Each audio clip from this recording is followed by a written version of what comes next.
하나님 말씀 봅니다. 하나님 말씀 로마서 1장 18절 한 절입니다. 로마서 1장 18절 한 절입니다. 하나님 말씀 이러합니다. 하나님의 진노가 불의로 진리를 막는 사람들의 모든 경건하지 않음과 불의에 대하여 하늘로부터 나타나나니. 아멘. 네, 지난주까지 우리는 몇 주에 걸쳐서 로마서의 전체 요약이라고 할 수 있는 16절, 17절을 살폈습니다. 이 구절에서 사도는 복음을 부끄러워하지 않는 몇 가지 이유들을 밝혔는데, 이렇게 해서 우리는 로마서의 이 긴 서론 부분을 살펴보게 되었습니다. 이제 오늘부터 살피게 될 1장 18절부터는 새로운 그런 대목으로 우리가 들어가게 되는데, 이 1장 18절에서부터 3장 20절까지가 하나의 주제로 이렇게 묶을 수 있는 부분이라고 할 수가 있습니다. 그러면서 우리는 이 대목에서 사도가 하나의 이 논증을 제시하고 있는데, 사도가 여기서 말하고 있는 것을 우리가 제대로 이해하지 못하게 되면 복음이 무엇인지를 이해할 수 없을 정도로 매우 중요한 부분이라고 할 수가 있습니다. 이렇게 말하는 첫 번째 이유가 있다라면, 이 부분에서는 사도가 왜 복음이 이렇게 필수적으로, 필연적으로 복음이 필요해만 했는가에 대해서 밝히고 있습니다. 복음은 사람들에게 있어서 사람들의 유일한 희망은 하나님께서 자기 아들을 통해서 하신 일, 거기밖에 없다라고 하는 것을 말합니다. 즉 하나님의 아들이 하늘 영광을 버리고 육신을 입고 율법 아래 나셔서 십자가에 죽고 부활하신 이 일들이 왜 필요했는가? 그 일이 필요했던 인간의 실상에 대해서 이 구절에서 우리에게 말해주고 있어요. 만약에 인간에게 조금이라도 어떤 가능성이 있다라면 그런 일이 일어나지 않았을 거란 말이죠. 그런데 그 일이 일어났던 것은 인간이 어떤 상태이기 때문인가라고 하는 것을 이 부분에서 밝히고 있는 겁니다.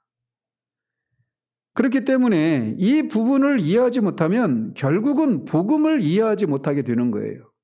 그런데 반대로 이 부분을 우리가 제대로 이해하게 되면 우리는 즉시 복음을 환영하고 복음에서 말하는 내용을 주신 하나님께 감사와 찬양을 올려드리게 되는 겁니다.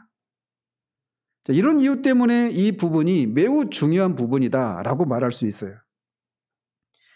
두 번째로 이 대목이 중요한 또 다른 이유가 있다라면, 이 부분은 인간 역사를 완벽하게 요약하고 있는 그런 부분이기 때문이다라고 말씀드릴 수 있습니다. 즉 사도는 1장 18절에서 3장 20절까지를 통해서 사도 당시에 이 인류 역사 전체를 요약하고 있을 뿐만 아니라 앞으로도 인간 역사는 만약에 하나님께서 개입하시는 일이 없으면 지금까지 지속되었던 그런 역사가 반복될 뿐이라고 하는 것을 여기서 말해주고 있습니다. 이게 무슨 말이냐? 사도는 당시의 인간을 유대인과 이방인으로 나눕니다. 그래서 이방인이나 유대인이나 모두 하나님 앞에서 죄인이라는 거예요. 하나님 앞에서 유대인이나 이방인 할 것 없이 모든 인류가 죄인이다라는 겁니다.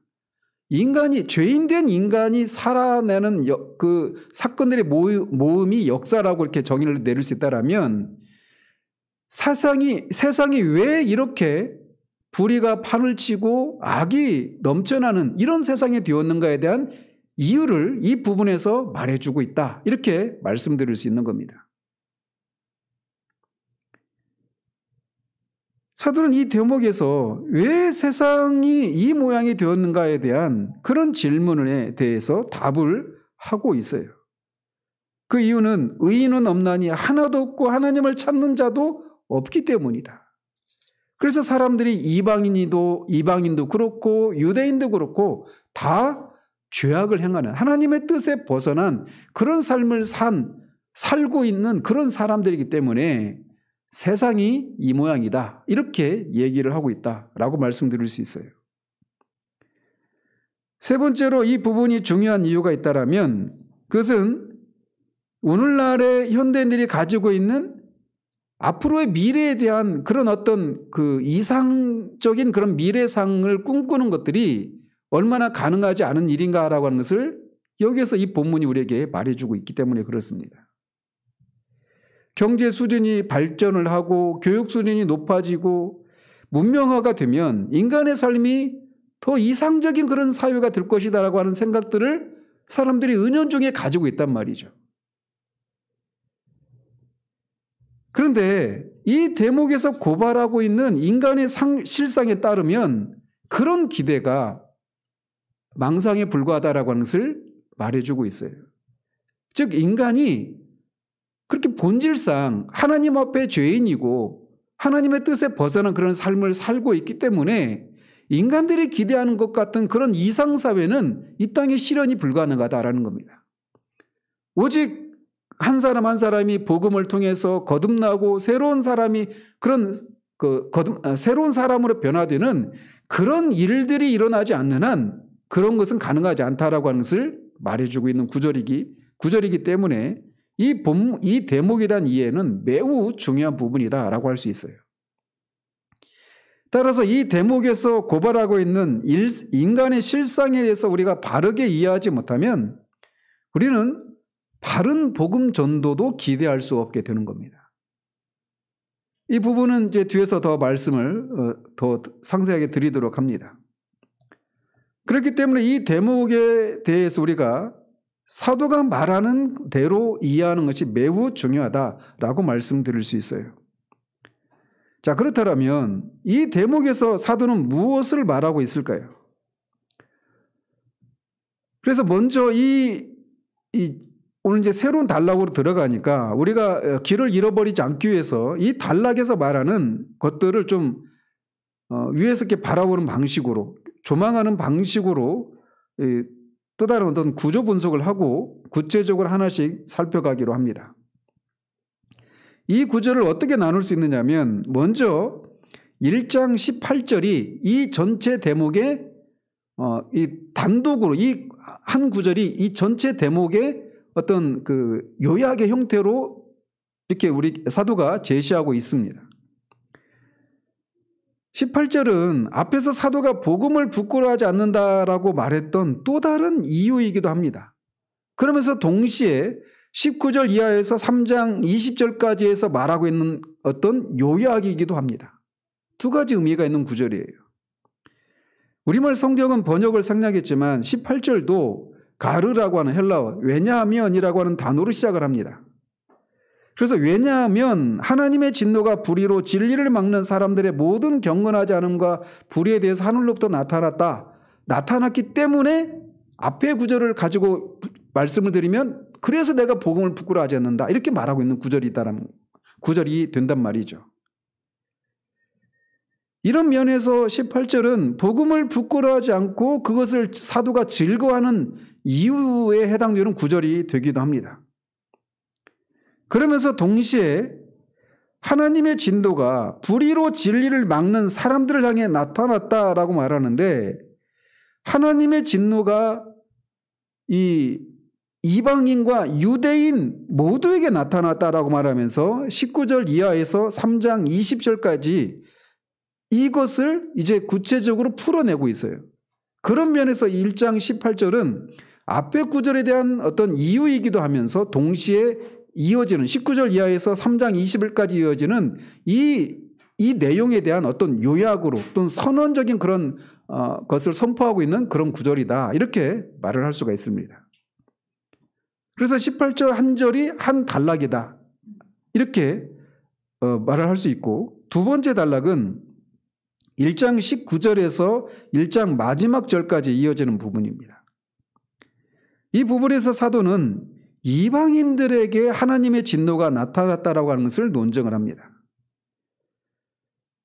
근데 이방인들은 그런 생각할 수 있잖아요. 이방인들은 하나님의 뜻이 무엇인지도 모르고 하나님이 어떤 분인지도 모르고 하나님의 뜻이 당연히 무엇인지 모르니까 그런 이방인들에게 어떻게 하나님의 진노가 나타날 수 있느냐 이렇게 생각할 수 있는데 이 구절들을 통해서 이방인들도 비록 유대인들과 같이 율법을 받지는 않았지만 그들의 양심이라고 하는 것을 통해서 하나님이 그 하나님의 법이 무엇인가를 알고 있었고 자연 만물을 보면서도 하나님이 계시구나라고 하는 것을 알 수 있도록 핑계댈 수 없을 정도로 하나님에 대해서 알 수 있고 하나님의 뜻이 무엇인지를 알고 있다라는 것을 논증을 합니다. 이 부분에서.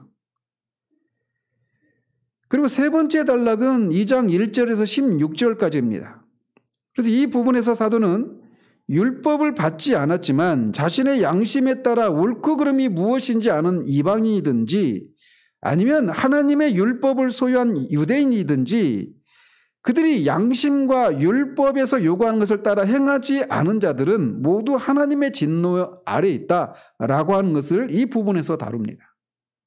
옳고 그름이 무엇인가를 아는 것으로 그치지 않고 양심을 따라서든 율법을 따라서든 옳고 그름이 무엇인지 아는 것으로 그치지 않고 알았던 것을 실제로 행하지 않는다라면 행하지 않았기 때문에 이방인과 유대인 모두가 다 하나님의 진노 아래에 있다. 이거를 논증을 하고 있어요. 이 세 번째 단락에서 말이죠. 그리고 네 번째 단락은 2장 17절에서 2장 마지막 절까지인데 여기서는 하나님의 율법을 받고 할례를 행했던 유대인들에 대해서 다룹니다. 그들이 하나님의 율법을 가지고 또 할례를 행한 하나님의 백성들이었지만 그 사실이 그들을 자동적으로 구원을 받게 하는 것은 아니다라고 하는 것을 이 구절들에서 밝힙니다.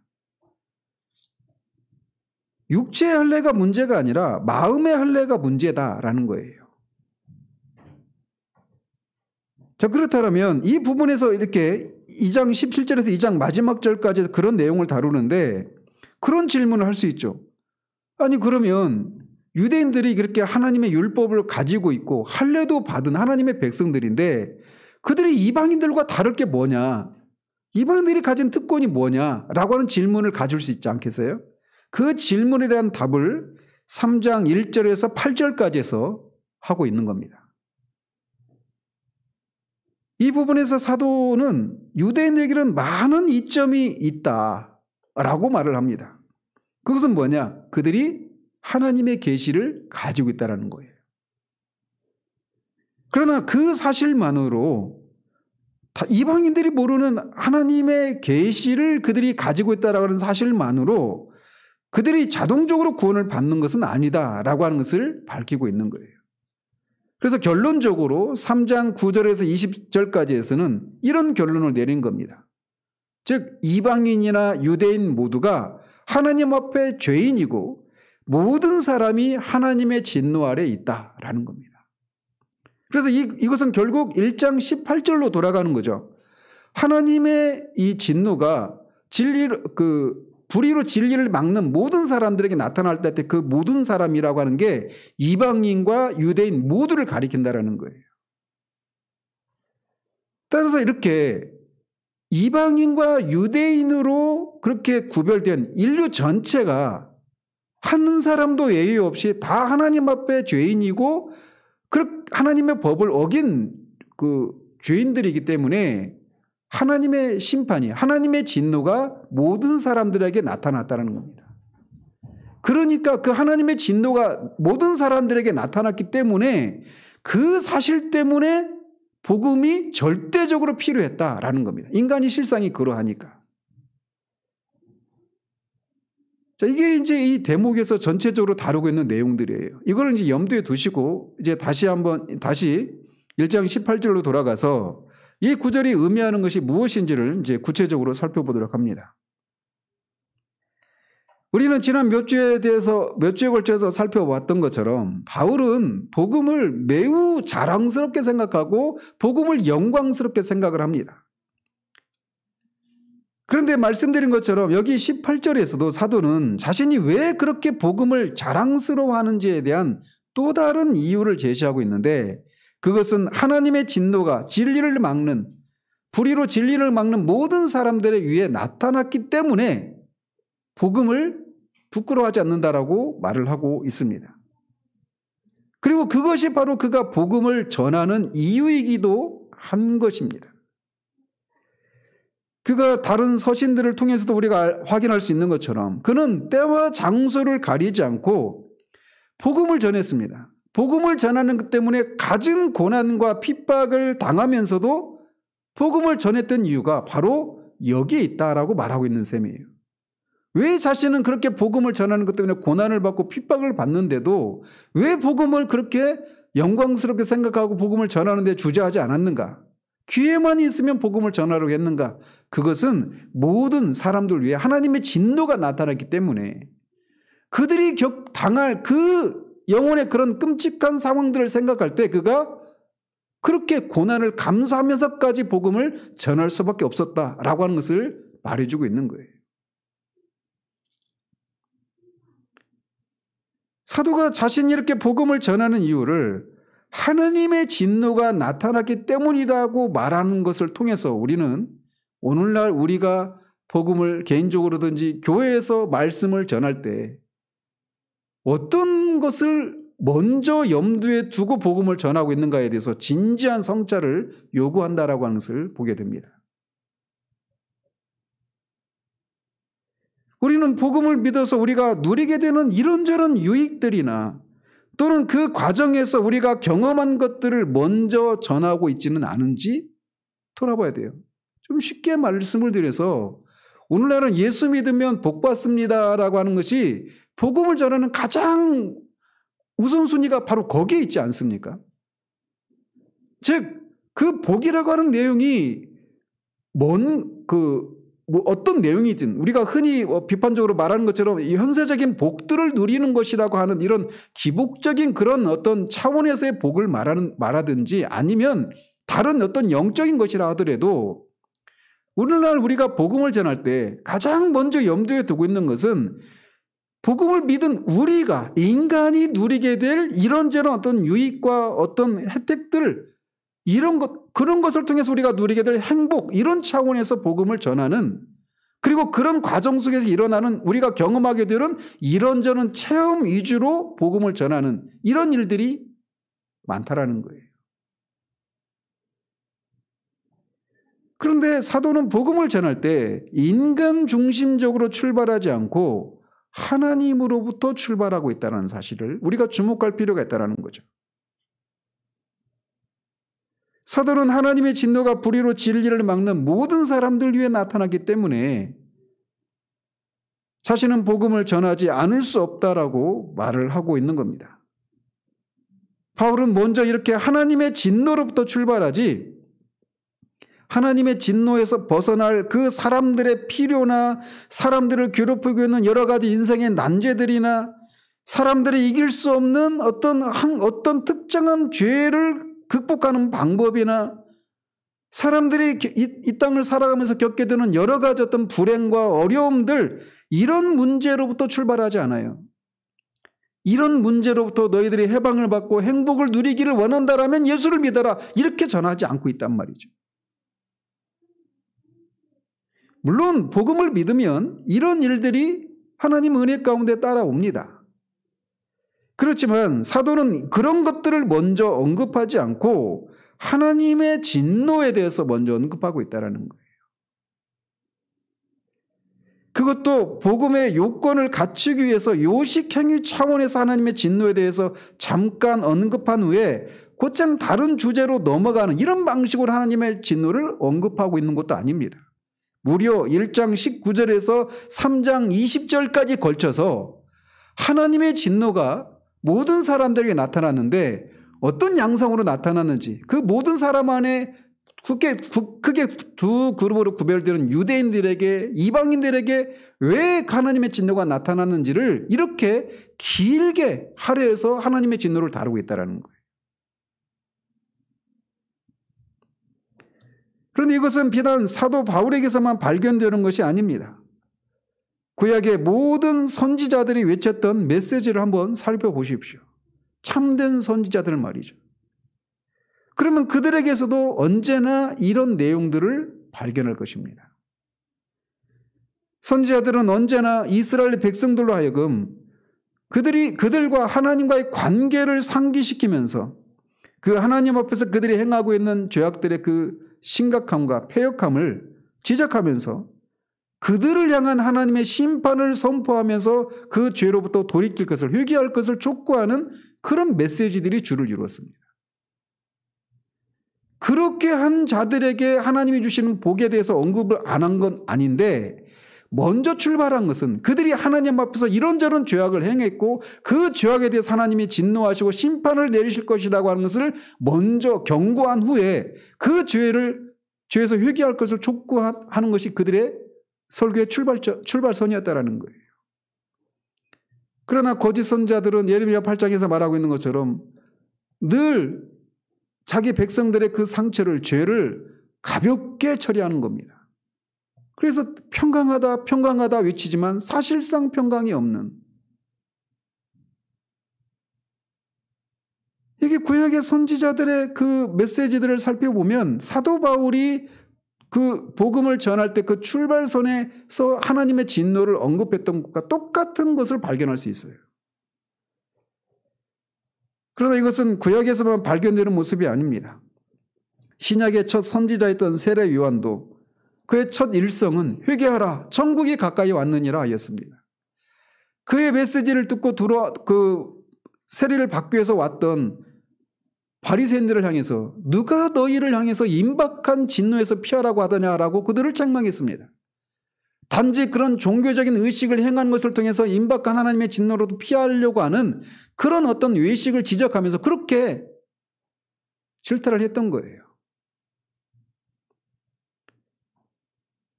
사도 베드로 역시 오순절에 유대인들에게 설교하면서 그들이 하나님의 아들을 십자가에 못 박는 엄청난 죄를 지었다라고 그들을 고발합니다. 그것을 들었던 유대인들의 반응이 무엇입니까? 그들의 마음이 찔려서 형제들아 우리가 어떻게 하면 구원을 받을 수 있는가라고 울부짖었습니다. 하나님 앞에서 자신들이 저지른 그 죄가 무엇인가를 밝히고 그들을 향한 하나님의 심판을 이 말씀 속에서 그들이 감지를 했기 때문에 그렇게 자신들이 하나님 앞에서 끔찍한 죄인이라는 것을 알고 어떻게 하면 구원을 받을 수 있는지를 사도들에게 물으면서 울부짖었던 것이죠. 그들은 베드로의 설교를 듣고 자신들이 하나님의 진노 아래 있다라고 하는 것을 깨닫고 이런 반응을 보였던 겁니다. 하나님의 아들을 십자가에 못 박는 죄를 지었으니 무엇으로 그 죄를 속할 수 있겠습니까? 그런데 마찬가지로 우리의 죄가 하나님의 아들을 십자가에 못 박은 것 아니겠어요? 따라서 우리도 복음을 전하는 동기나 출발점이 이렇게 선지자나 사도들처럼 사람이 하나님의 진노 아래 있다라고 하는 사실을 지적하는 것으로부터 출발해야 한단 말이죠. 우리는 개인이 가진 이런저런 인생의 난제들이나 또는 그런 과정 속에서 겪게 되는 이런저런 어떤 영적인 체험 이런 것으로부터 시작해서는 안 됩니다. 우리는 먼저 하나님 앞에 있는 지위와 신분과 위치로부터 시작을 해야 된다는 것이죠. 무서운 것은 사람이 어떤 어려움도 없고 행복하게 느끼고 있어도 사실은 하나님의 진노 아래 있을 수 있다는 사실이에요. 나중에 살펴보겠지만 이방인들을 향해서 하나님의 진노가 나타나는데 그 진노가 특이한 방식으로 나타납니다. 어떻게 나타나냐면 우리가 기대하는 바는 이방인들의 그 하나님의 진노가 그들이 어떤 악을 행한 것에 대해서 하나님이 어떤 심판을 내리시고 하나님의 공의 심판이 나타나는 이런 모습으로 나타날 것을 기대하잖아요. 그런데 여기서 다루고 있는 내용들을 잘 보면 하나님이 그냥 그들을 내버려 두시는 겁니다. 이게 하나님의 진노가 나타나는 또 다른 양상이에요. 그러니까 내가 하나님 앞에서 죄인이라고 느끼지도 않고 나는 하나님의 진노 아래 있지 않다고 생각하면서 그냥 하루하루를 행복한 생각을 가지고 행복한 삶을 삽니다. 그리고 실제로 인생에 이런저런 난제도 없어요. 어떤 어려움은 없습니다. 자식들도 효도하고 자신들이 원하는 것보다 훨씬 더 나은 삶을 살고 있고 인생이 이런저런 건강하고 어떤 문제도 없어요. 그렇다고 해서 그 사람이 하나님의 진노 아래 있지 않다라고 말할 수 없는 경우도 있다는 거죠.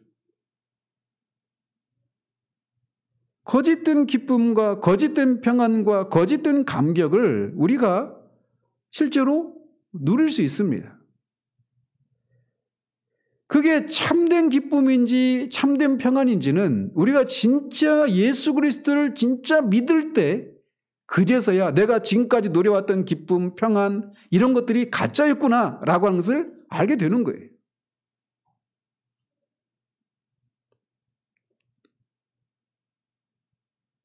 이런 내용들이 예수 그리스도를 믿으면 우리에게 일어나는 어떤 기쁨과 평안, 인생에 대한 소망, 삶을 바라보는 전혀 새로운 어떤 시각들 이런 것이 분명히 있습니다. 그래서 예수를 믿으면 당신이 가지고 있는 이런저런 어려움으로부터 해방된다든지 구원받는다든지 해결된다든지 또는 해결이 되지 않는다 하더라도 그것을 바라보는 새로운 시각을 주셔서 그 삶을 넉넉히 이길 수 있도록 해주신다라고 하는 것 이런 내용들이 분명히 있어요. 그렇지만 그것으로부터 출발해서는 안 된다라는 거예요.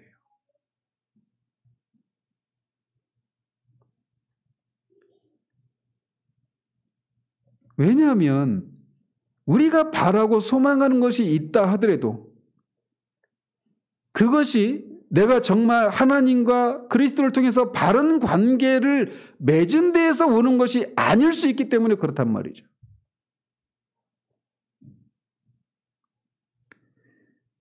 바로 이것이 참된 기독교와 이단들의 차이라고까지 할 수가 있습니다. 이단들의 가르침은 다 각각 다양하죠. 근데 공통적인 게 있습니다. 이단들의 이 전도 방식은 공통적이에요. 뭐냐면 그들이 전하는, 그들이 주장하는, 그들이 믿는 교리나 또는 그들이 섬기는 그런 교주들을 섬기면 그들이 가지고 있는 해결할 수 없는 이 세상에서 그들이 겪고 있는 이런저런 난제들을 어떤 어려움들을 문제들을 해결받을 수 있다. 그래서 네가 행복한 삶을 살 수 있다. 이렇게 출발을 합니다. 어떤 이단이든지 그 구체적인 어떤 교리 내용을 살피기 전에 그들이 어떻게 그렇게 그들이 전하는 그 이단 교리를 전하고 있는지를 한번 살펴보십시오. 다 그런 식으로 접근을 합니다. 그럴 수밖에 없는 것이 그렇게 해야 사람들이 소위 꼬이기 때문에 그런 거예요. 그들이 약속하고 있는 것들은 사람들이 기대하는 것들이죠. 제발 나한테 그런 일들이 일어나기를 바라는 그런 것들을 그들이 약속하는 방식으로 그들의 교리를 전파하는 일들을 한단 말이죠. 이런 기준에서 보자면 오늘날 우리가 듣고 있는 그런 메시지들이 과연 성경적인 방식인가에 대해서 우리가 진지하게 두려움 가운데 살펴볼 필요가 있는 거예요. 기독교의 이 전도 방식과 이단의 전도 방식이 차이가 있는가? 이런 고민을 할 정도로 우리는 과연 사도가 이렇게 복음을 전하는 첫 번째 동기가 하나님의 진노로부터 하나님으로부터 출발하고 있다라고 하는 사실을 해서 이런 것들을 우리가 살펴볼 필요가 있다는 거죠. 또 하나 우리가 주목해야 될 것은 앞에서도 말씀드린 대로 사도는 하나님의 진노에 대해서 복음을 전할 때는 하나님의 진노로부터 출발해야 되니까 그런 요구 조건을 충족시키기 위해서 어떤 요식 행위로 잠깐 하나님의 진노에 대해서 언급하고 바로 다른 주제로 넘어가는 이런 방식으로 복음을 전하고 있지 않아요. 말씀드린 것처럼 이 주제를 1장 19절에서 3장 20절까지 다루고 있습니다.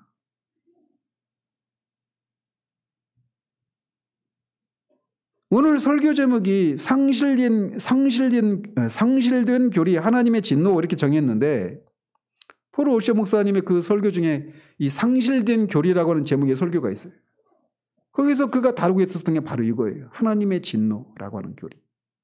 이것이 오늘날 현대 교회에서 상실된 교리 중에 하나다. 이렇게 말을 하고 있단 말이죠.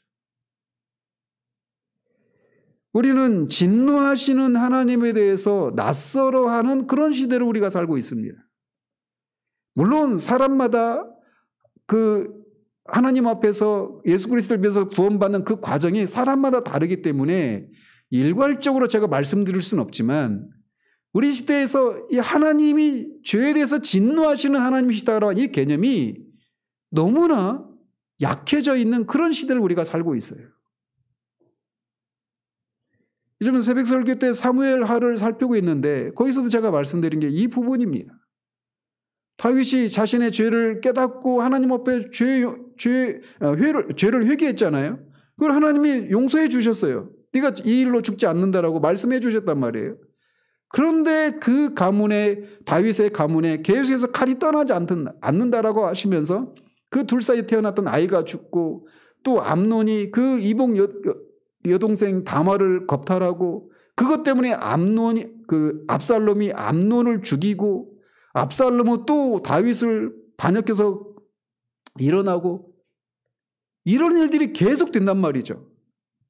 그걸 볼 때 우리가 하나님이 좀 이 정도면은 충분하지 않는가라고 하는 생각을 우리도 모르게 은유 중에 갖고 있단 말이에요. 죄에 대해서 하나님이 죄를 소멸하시는 분이라고 하는 것을 우리가 부정하지 않으면서도 죄를 지은 사람에 대해서 하나님이 다루시는 이런 모습을 보면서 생경한 하나님에 대한 느낌을 갖는 것, 이것이 우리 시대에 상실된 교리, 하나님의 진노에 대한 교리가 상실되었기 때문에 그런 시대적인 영향을 우리가 받고 있기 때문에 그런 생각을 할 수 있다. 이런 말씀을 드린 이유가 바로 거기에 있습니다. 우리 시대에는 하나님의 진노에 대한 교리만큼 사람들에게 인기가 없는 것이 없어요. 하나님의 진노에 대해서 크게 세 종류의 반응들이 있습니다. 하나는 불신자들에게서 보이는 반응이에요. 그들은 하나님의 진노라고 하는 개념을 특별하게 조롱하고 매우 혐오합니다. 극도로 혐오해요. 일단 그들은 하나님의 존재도 믿지 않지만 설령 하나님이 계시다면 그 하나님은, 그 신은 진노하는 하나님이어서는 안 된다라고 하는 생각을 갖고 있습니다. 그들이 생각하는 신은 사랑스럽고 친절하고 인간이 어떤 어려움을 가지고 있을 때 그래서 도움을 구하면 즉각적으로 나타나서 어떤 문제를 해결해 주는 그런 신이어야 한다라고 하는 생각을 가지고 있어요. 법정 스님이라고 하는 분이 그런 말을 했어요. 자신이 만든 피조물을 영원한 지옥에서 형벌을 받게 하는 그런 신은 나는 믿을 수가 없다라고까지 막 극도로 혐오하면서 그런 얘기를 한 적이 있습니다. 또는 또 조금 더 이렇게 그 지적인 수준이 높은 분들은 신에 대해서 두려움을 갖는 이런 것, 하나님의 진노는 하나님에 대해서 두려움을 불러일으키는 교리이지 않습니까? 근데 이런 것들은 원시 종교에서나 나타나는 그런 모습이다라고 하는 그렇게 주장을 합니다. 그래서 뭐 비교 종교학이나 이런 데서 보면 제가 그 애니미즘에 대해서 말했잖아요. 정령 숭배. 이런 것에서 출발한 그런 종교들을 보면 어떤 피조물들을 막 두려워하죠. 시골에 가면 당산나무라고 하는 게 있죠. 그 당산나무 거기서 그걸 함부로 해치면 안 돼요. 두려워합니다. 그래서 어떤 종교들을 보면 그들이 자신들이 섬기는 어떤 물건이나 어떤 존재에 대해서 두려움으로부터 출발을 해요. 그런 것처럼, 근데 그런 것을 보면 우리는 어떤 생각 가집니까? 이 지금 과학 문명이 발달한 이 개명한 시대에 그런 나무나 이런 어떤 뭐 성황당이나 이런 것들 보면서 두려워 떨는 모습 보면 우리가 웃잖아요. 그런 것처럼 기독교를 그렇게 바라본다라는 거죠.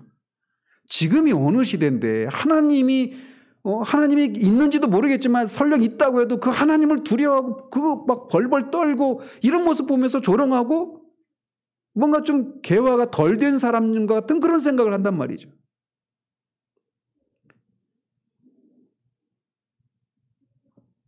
하나님의 진노에 대해서 문명이 발달하고 개화한 현대인들에게는 먹히지 않는 시대착오적인 유물에 불과하다고 하는 그런 식의 생각을 하는 이런 한 가지 반응이 있어요.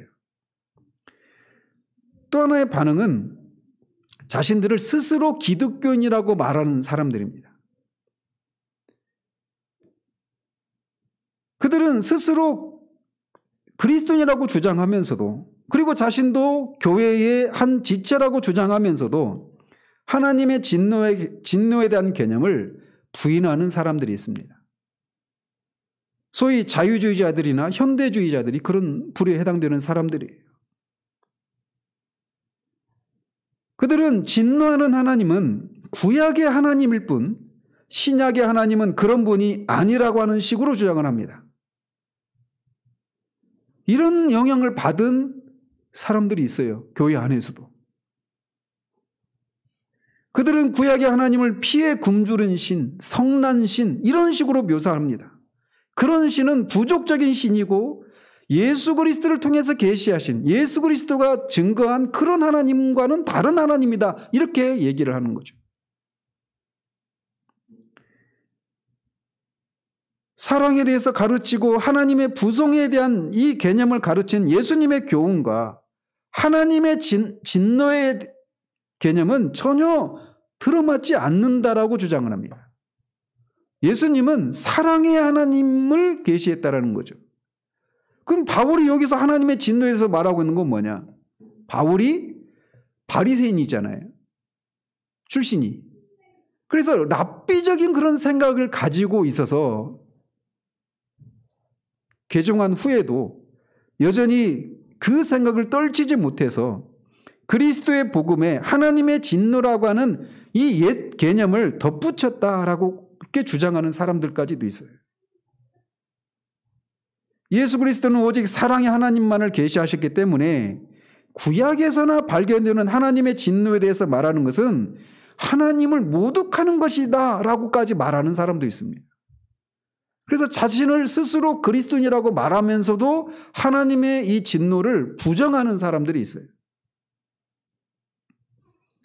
근데 더 문제되는 사람들이 있는데 제가 볼 때 그들은 오늘날 대부분의 그리스도인들에게서 발견되는 모습입니다.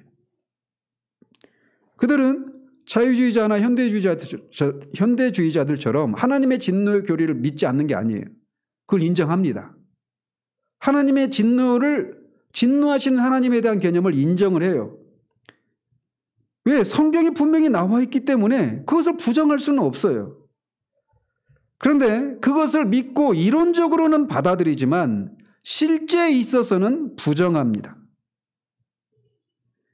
그래서 오늘날과 같은 시대에는 하나님의 진노 교리를 가장 앞세워서는 안 된다라고 주장합니다. 부정하지는 않지만 그냥 하나님의 진노를 그냥 스쳐 지나가는 정도로 후순위에 놓고 있는 듯 없는 듯 말한 듯 말하지 않은 듯 그런 식으로 하나님의 진노를 뒤에다가 배치하는 식으로 하나님의 진노를 실천적인 측면에서 부정하는 이런 모습이 있다라는 거예요. 왜 그런 생각을 하느냐면 하나님의 진노를 전면에 내세우게 되면 사람들이 복음을 듣지 않을 것이다라는 겁니다. 오늘날 여러분들이 지나왔던 교회들 그리고 지금 오늘날의 교회에서 전해지는 설교들을 한번 살펴보십시오. 하나님의 진노, 하나님의 심판, 지옥, 죄, 하나님의 의 이런 것들에 대해서 그렇게 진지하게 사람들로 하여금 성찰하도록 하나님 앞에 자신들이 어떤 상태 가운데 있는가를 진지하게 돌아보도록 하는 그런 말씀들이 주를 이루고 있는지 아닌지를 한번 살펴보십시오. 저는 그렇지 않다라고 판단을 합니다. 오늘날의 교회에 대해서 제임스 패커라고 하는 신학자가 이렇게 평가를 했어요. 자기 즐거움에 빠져 타락한 교회. 오늘날의 교회에서 행해지는 예배, 또 말씀, 교회 활동, 이런저런 활동들을 한번 보십시오. 그가 너무 비약을 해서 이렇게 평가했다. 이렇게 말할 수가 없는 모습이 보인단 말이죠. 자기 즐거움에 빠져 타락한 교회. 오늘날 얼마 전에 에즈벨이 그 집회가 부흥이냐 아니냐 이런 논쟁이 있었잖아요. 근데 그 논쟁이 벌써 사그라져가고 있어요. 벌써 그것이 뭘 말하는가를 보여주는 한 증거이기도 하죠. 거기에서 어떤 하나님의 진노, 하나님의 심판, 죄에 대해서 애통해하고 죄를 회개하고 이런 것들이 주를 이루고 있습니까? 그저 예배하고 기도하고 찬양하고 어떤 하나님의 진노에 대한 두려움 앞에서 떠는 그런 인간의 모습, 회개 이런 것들은 없어요.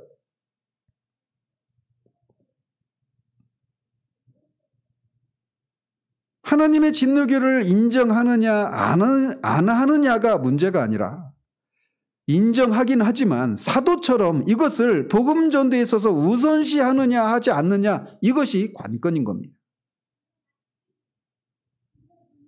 이 교리를 실제에 있어서 부정하는 사람들이 많습니다.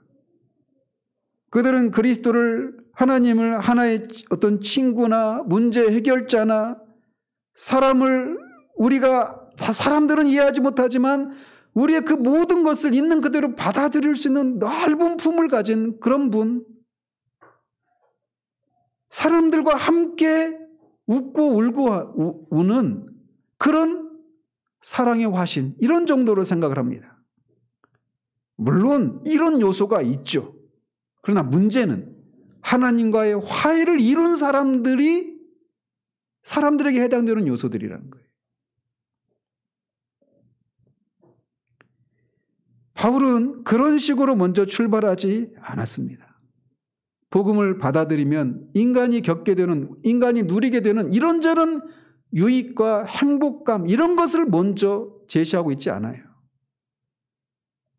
또는 이런 것을 하나님의 진노로부터 출발하는데 하나님의 진노의 문제를 오래 다루고 그러면 사람들이 힘들어하니까 빨리 그냥 전한 듯 안 한 듯 하면서 그냥 다른 주제 넘어가는 이런 방식으로 다루지도 않습니다. 이렇게 말을 하면 이런 생각을 하는 사람들도 있어요. 만약 사람들에게 이렇게 하나님의 진노 교리를 전하고 복음을 그 하나님의 진노로부터 출발을 하면 사람들이 반발하지 않겠느냐, 사람들이 복음을 받아들일 수 있겠느냐, 이런 염려를 하는 사람들이 있습니다.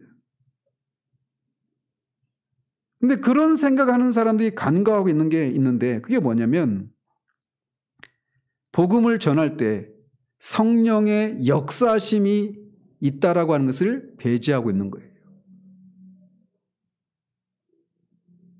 바울은 내가 이 하나님의 진노 교리를 이 로마 교인들에게 전하면 이들이 좋아할까?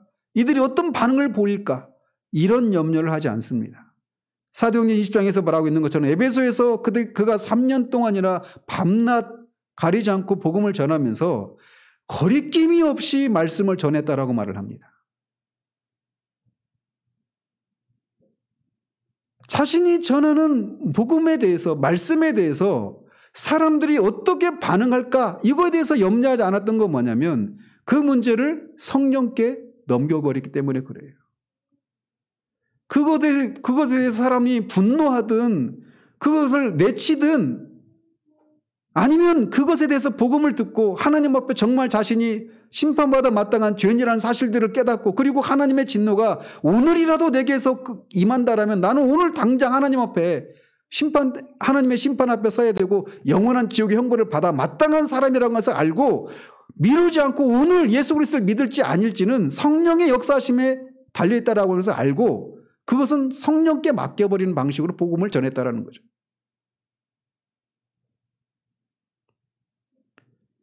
바울이 아니라 성령께서 사람들에게 경고하실 것입니다. 그것이 바로 복음의 능력이에요. 사람들이 어떻게 말하든지 어떤 반응을 보이든지 복음을 전하는 사람이 해야 할 일은 진리를 있는 그대로 전하는 겁니다. 그것에 대해서 사람이 싫어하든지 내치고 멱살잡이하고 아니면 심지어 핍박을 하고 죽이든지 그가 해야 될 일은 바로 그거예요.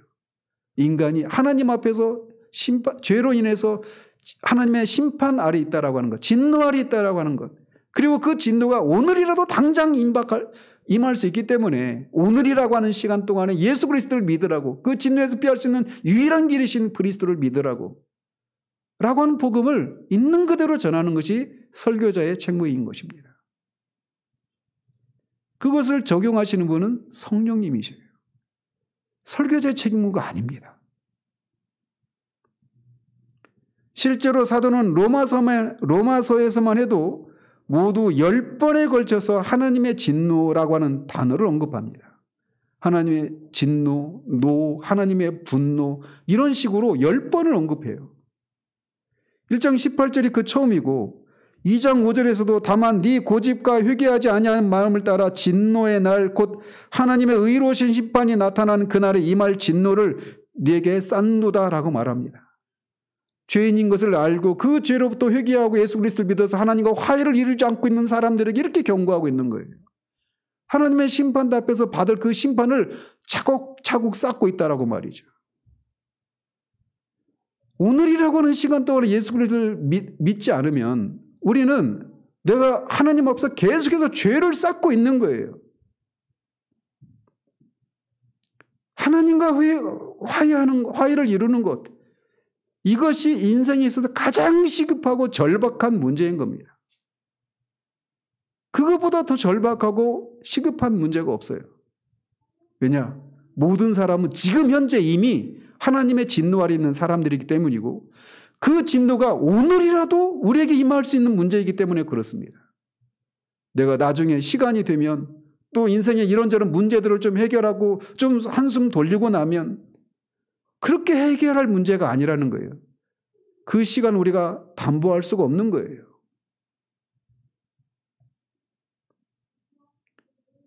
사도는 로마서 2장 5절에서 2장 8절에서 3장 5절, 4장 5절 이런 식으로 13장까지 걸쳐서 계속 10번에 걸쳐서 하나님의 진노에 대해서 말을 전하고 있습니다. 하나님의 진노에 대해서 언급하고 있는 사도는 어떤 사람입니까? 고린도전서 13장 사랑장을 기록했던 사랑의 사도 아닙니까? 그런 사도가 하나님의 진노에 대해서 로마서에서만 모두 10번을 언급하고 있어요. 그러나 로마서에서만 하나님의 진노를 언급하고 있는 것이 아닙니다. 그의 다른 서신들을 봐도 하나님의 진노에 대해서 계속해서 언급하고 있는 걸 볼 수 있어요. 고린도전서 3장에서도 하나님의 진노가 나타나는 심판날이 있을 것인데 그 심판날에 사람들의 공력을 불로 다 심판하실 것이다 라고 말합니다. 또 11장에서도 성찬식에 참석했던 사람들 중에 자신의 죄를 돌아보지 않고 즉각적으로 하나님의 심판을 받아서 병에 걸린 사람들, 심지어 죽은 사람들에 대해서도 경고하고 있어요. 성찬을 참여할 때는 자신의 죄를 돌아보고 하라고 말을 하고 있는 거예요. 만약 그렇지 않으면 자기의 죄를 먹고 마시는 것이 된다라고 말하면서 그 신뢰를 고린도 교회 안에서 그렇게 병이 들었거나 심지어 죽은 사람들을 가지고 그들이 그렇게 자신의 죄를 돌아보지 않은 채 성찬을 모독하고 잘못 참석한 것에 대해서 그렇게 심판을 내리셨다라고 경고하고 있어요. 고린도후서 2장 16절에서도 그렇습니다. 또 고린도후서 5장에서도 14절에서 그가 고린도후서 5장 14절에서 자신이 복음을 전하는 이유를 이렇게 말을 합니다. 그리스도의 사랑이 자신을 강권하기 때문이다. 이렇게 말을 해요. 그런데 앞에 11절에서는 주의 두려우심을 알므로 사람들을 권면한다라고 말합니다. 주님은 죄를 참아 보지 못하시고 반드시 소멸하시는 분이시기 때문에 그 하나님의 진노를 사도가 알고 있기 때문에 주의 두려우심을 알기 때문에 사람들에게 복음을 전한다라고 말을 하고 있어요. 사랑으로 주님의 사랑에 강권하기 때문에도 말씀을 전하지만 그 앞서 언급하고 있는 것은 주님의 두려우심을 알기 때문에 내가 사람들을 권면한다라고 말하고 있단 말이죠. 에베소서 2장 3절에서는 그리스도인이 아닌 사람들을 본질상 하나님의 진노의 자녀라고 말하지 않습니까? 그리스도를 믿지 않고 있는 사람들은 다 본질상 하나님의 진노의 자녀들이라고 말을 하고 있어요. 지금 나중에 진노의 자녀가 되는 것이 아니라 지금 현재 진노의 자녀라고 말을 하고 있단 말이죠. 그래서 오늘이라도 하나님이 우리의 생명을 거둬가시면 우리는 영원한 진노를 받을 수밖에 없는 그런 죄인이라고 말을 하고 있는 거예요. 어떤 특별한 죄를 짓고 있는 사람이어서가 아니라 그리스도를 믿어서 하나님과 화해를 이루지 않고 있는 그 모든 사람이 다 하나님의 진노 아래 있다라고 말하고 있어요. 그거를 1장 19절에서 3장 20절까지 통해서 그렇게 많은 부분을 할애해서 하나님의 진노에 대해서 다루고 있단 말이죠. 에베소서 5장 6절, 골로새서 3장 6절, 데살로니가전서 1장 10절 수도 없이 많은 곳에서 사도 바울은 하나님의 진노의 문제를 다루고 있습니다. 그러면 사도 바울만 그러냐? 이 자유주의자들이나 현대주의자들이 말하는 것처럼 사도 바울이 원래 바리새인이어서 개종한 이후에도 여전히 그런 랍비적인 그런 성격을 가지고 있어서 그리스도의 복음에 하나님의 진노를 덧붙여서 그렇게 강박관념처럼 하나님의 진노에 대해서 말하고 있는 건 아니냐? 이런 반박에 대해서 이렇게 답할 수 있습니다. 사도 바울만 그런 게 아니라는 것을 말이죠. 히브리서에서도 우리는 그것을 너무나 많이 보게 됩니다. 야고보 사도도 그렇습니다. 형제들아 서로 원망하지 말라. 그리하여 심판을 면하리라. 보라 심판주가 문 밖에 서 계시니라. 베드로 사도도 하나님의 집에서 심판을 시작할 때가 되었나니 만일 우리에게 먼저 하면 하나님의 복음을 순종하지 아니하는 자들의 그 마지막은 어떠하며 또 의인이 겨우 구원을 받으면 경건하지 아니한 자와 죄인은 어디에 서겠느냐라고 임박한 하나님의 진노를 언급하면서 속히 회개할 것을 촉구하고 있습니다. 베드로후서 2장 또 3장에서도 하나님의 심판 때 임할 진노를 언급하고 있습니다. 유다서에서도 그걸 볼 수 있고 요한계시록은 하나님의 진노에 대해서 하나님의 심판으로 가득한 책이 요한계시록입니다. 7 인과 7 나팔과 7 대접 심판으로 대변되는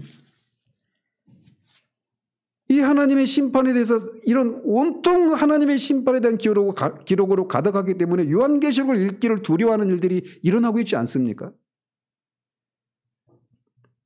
복음서에서도 마찬가지입니다. 우리 주님의 메시지도 처음 일성도 회개하라였습니다. 임박한 하나님의 진노에서 피하기 위해서는 회개하라는 것이었어요. 성경 속에 성경이라고 말하는 요한복음 3장 16절에서 그걸 말하고 있습니다.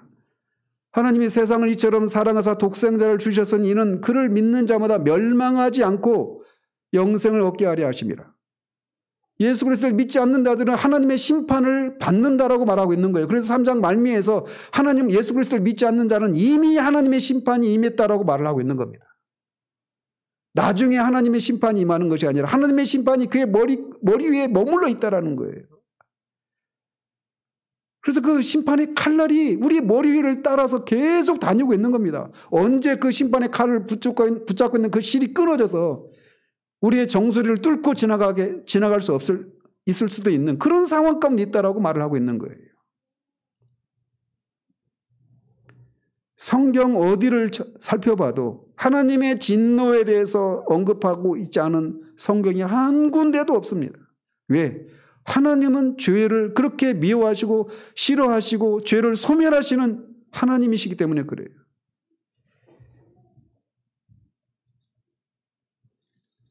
교회가 알고 있는 위대한 설교자들 역시 언제나 하나님의 심판과 진노를 언급하면서 회개를 촉구하는 메시지를 전했습니다.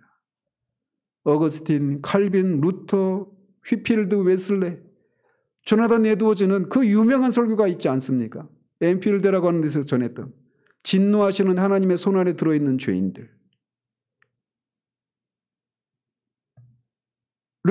조나단 에드워즈는 그 설교를 할 때 지독한 근시였기 때문에 한 손에 촛불을 들고, 그때 전기가 없는 시대니까 촛불을 들고 원고로 안경 쓰고 막 이렇게 보면서 설교를 했다고 그래요.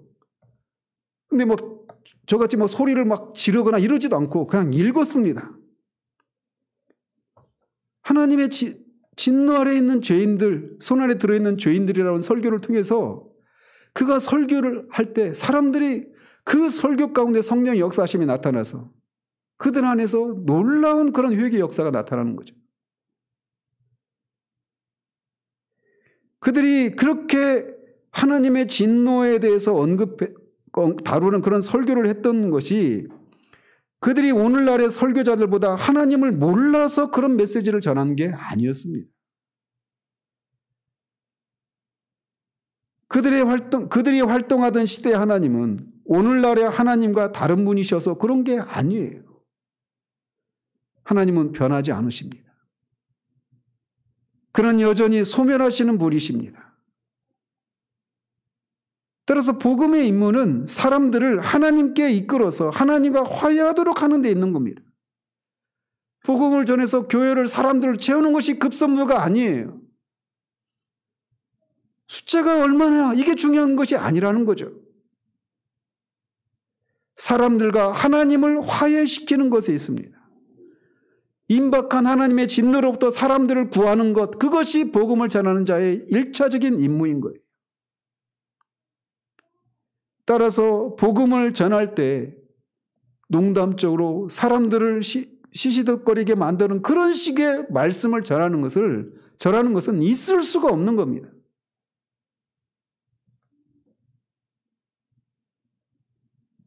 진리와 그 능력을 감동시키는 성령보다 사람들의 느낌을 더 생각하는 그런 아주 감동적인 그런 예와 위주의 그런 설교를 전하는 것을 저는 이해할 수가 없어요. 그러나 오늘날 그런 설교들이 유행을 하고 그런 설교자들이 사람들에게 환호를 받고 있는 시대입니다.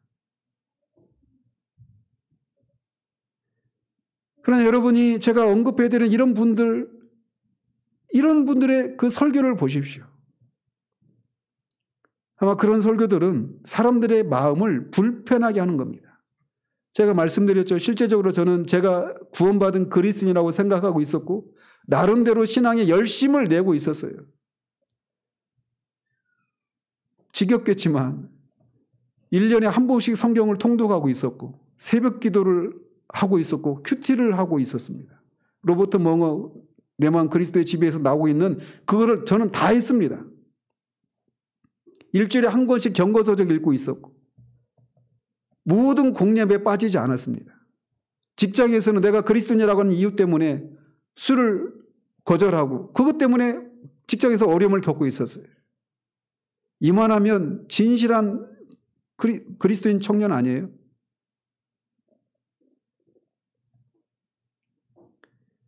그런 하나님의 은혜로 제가 조셉 얼라인의 회개의 참된 의미라고 하는 책을 접했을 때 제가 붙들고 있었던 것이 진노하시는 하나님을 그 진노를 달래주거나 그 하나님 앞에 나를 서게 할 수 없다라고 하는 것을 알게 되었습니다. 그것을 인정하기까지는 굉장히 고통스럽고 화도 나고 제 안에서 분노가 치밀어 올랐어요. 이렇게 하고 있는데 뭘 더 어떻게 하라고. 우리의 열심과 우리의 공로로 진노하시는 하나님 앞에서 우리를 세워줄 수 있는 것이 아무도 없습니다. 아무것도 없습니다. 오직 하나님이 마련하신 유일한 길, 예수 그리스도. 그분이 하신 일, 그것을 믿는 믿음, 그거 하나 이외에 우리를 하나님 앞에 세워줄 수 있는 것은 아무것도 없습니다. 그렇기 때문에 하나님께 크게 쓰임받았던 사람들에게서 공통적으로 발견되는 모습이 있는데 그게 뭐냐면 무서울 정도의 진지함이었습니다.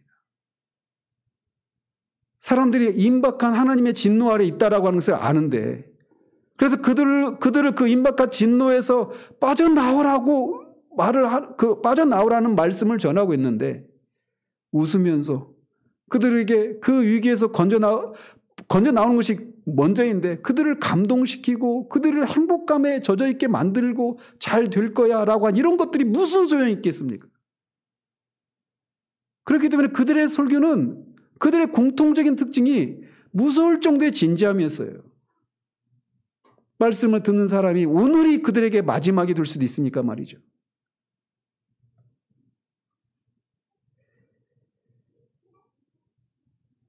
그들은 사람들을 두려워하지 않았습니다. 사람들이 자신들이 전하는 메시지에 대해서 어떻게 생각할까도 생각하지 않았습니다. 다만 그들이 전하는 메시지에 대해서 하나님이 어떻게 생각하실지에 대해서만 두려웠어요. 그래서 그들은 언제나 하나님의 진노로부터 출발해서 그것을 선포했고 하나님께서는 그것을 사용해서 진정한 영혼의 회심의 열매를 맺게 하셨던 겁니다. 그 결과 복음을 믿었던 사람들이 진짜 평강과 기쁨과 구원과 능력을 체험하기 시작을 했던 겁니다. 우리 시대에 회복되어야 할 진리가 있다면 바로 사도가 1장 18절부터 하나님의 진노가 불의로 진리를 막는 모든 사람들 위에 나타났다라고 하는 이 말씀, 그리고 그것을 풀어내고 있는 1장 19절에서 3장 20절까지 해서 말하고 있는 복음이 절대적으로 필요하다라고 하는 그 인간의 실상에 대한 말씀, 이것이 가장 필요한 말씀이라는 겁니다. 그러므로 우리가 지금 예수 그리스도를 믿어서 구원받지 못한 상태 가운데 있다라면 기억하십시오. 내일이 여러분에게 주어지지 않을 수도 있습니다. 여러분은 만약에 예수 그리스도를 믿어서 구원받지 못한 상태 가운데 있다라면 하나님의 진노가 여러분 머리 위에 지금 머물러 있는 겁니다. 언제 그 진노의 칼날이 여러분의 정수리를 뚫을지 몰라요. 그런 생각을 할 때 우리의 믿지 않는 가족들을 위해서 우리가 이렇게 말씀을 같이 듣고 같이 신앙생활이라고 하는 것을 하고 있지만 실상 회심하지 못한 사람들을 향해서 우리가 얼마나 절박함과 간절함으로 그들을 위해서 기도하고 또 그들을 어떻게 하든지 복음을 전하는 그런 일들에 열심을 내야 되는가라고 하는 생각을 가지게 됩니다. 뿐만 아니라 이미 우리가 구원받은 사람들이라면 우리가 어디에서 구원받았는지를 기억할 수 있는 우리들 되기를 바라요. 예수 그리스도를 믿었다라고 하는 것은 우리가 이런 하나님의 진노로부터 건짐받았다라고 하는 것을 의미하는 것이라고 하는 것을 알고 우리 안에서 잃어버린 구원의 감격, 구원받은 자에게 마땅히 나타나야 될 하나님을 향한 감사하는 생활, 이것이 우리 가운데 다시금 새롭게 회복되어지기를 바랍니다. 기도하겠습니다. 하나님 아버지, 이제 사도가 복음을 부끄러워하지 않는다라고 말했던 또 다른 이유인 모든 사람들 위에 하나님의 진노가 나타났기 때문에, 그리고 그 하나님의 진노에서 피할 수 있는 유일한 길이 복음이기 때문에 자신은 복음을 부끄러워하지 않고, 그래서 복음이 절대적으로 필요했던 이유도 바로 그것이기 때문에 그런 복음을 전할 때 언제나 인간의 필요를 언급하는 것으로부터 출발하지 않고 하나님의 진노로부터 출발했던 것을 우리가 말씀을 통해 살펴보았습니다. 우리가 살고 있는 이 시대가 하도 수상한 시대인지라 페커가 말한 것처럼 자기 즐거움에 빠져 타락한 교회의 시대를 우리가 살아가고 있어서 하나님의 진노라고 하는 이 교리는 구닥다리 옛날 이 청교도들이나 믿었던 구닥다리 시대착오적인 그런 유물 취급을 받고 있는 그런 시대에 하나님 우리가 살고 있어서 이런 말씀이 우리를 불편하게 하고 우리가 듣고 싶어 하지 않는 그런 마음을 가질 수도 있음을 주님이 하십니다.